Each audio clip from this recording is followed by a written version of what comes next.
If you are not happy with your life or your current situation, watch this story until the end. It may completely change the way you see your life.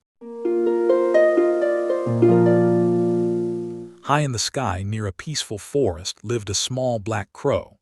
Every day he flew from tree to tree searching for food, watching the world around him. But deep inside, the crow was unhappy. One evening, the crow sat alone on a large old tree. Rain clouds filled the sky and tears rolled from his eyes. "Why did I become a crow?" he cried. "Feathers are black. Nobody admires me. I wish I were someone else."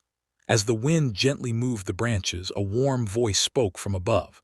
"Who would you like to become?" The crow looked up in surprise. It was God listening to his sorrow. "I want to become a beautiful swan," the crow answered quickly. "The swan is elegant, white, and admired by everyone."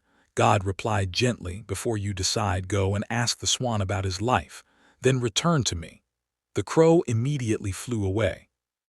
After a long journey, he found a swan swimming gracefully on a shining lake.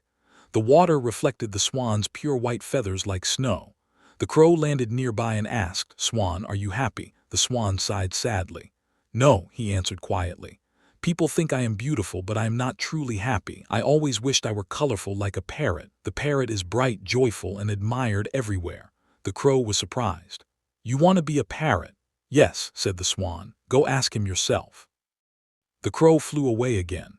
Deep in the jungle, he finally found a colorful parrot sitting on a branch. The parrot's feathers were red, blue, green, and yellow.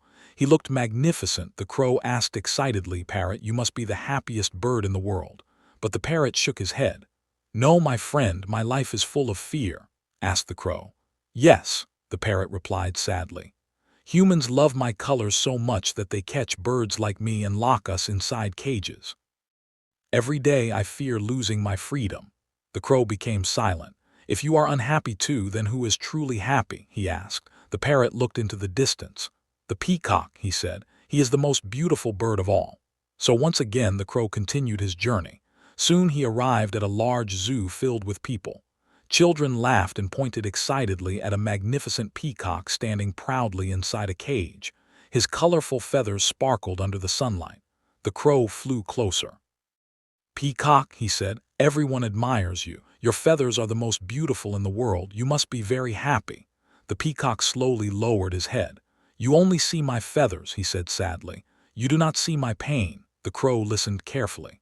"Every day," the peacock continued, "people stare at me, photograph me, and pull out my feathers because they want them for themselves. It hurts terribly." He looked through the cage bars at the open sky. "And worst of all, I am not free. I spend my whole life trapped inside this cage." The crow felt his heart becoming heavy.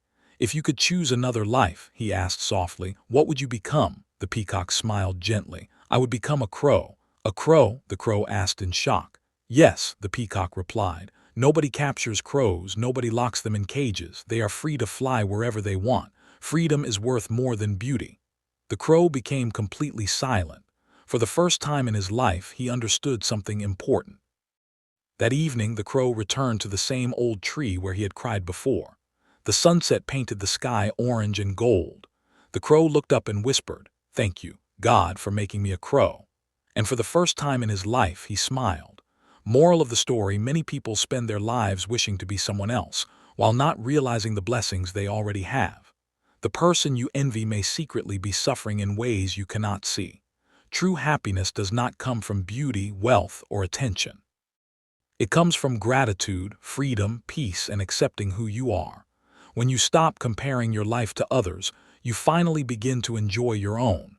If this story touched your heart, don't forget to subscribe, like this video, and share your thoughts in the comments. What is one blessing in your life that you are grateful for today?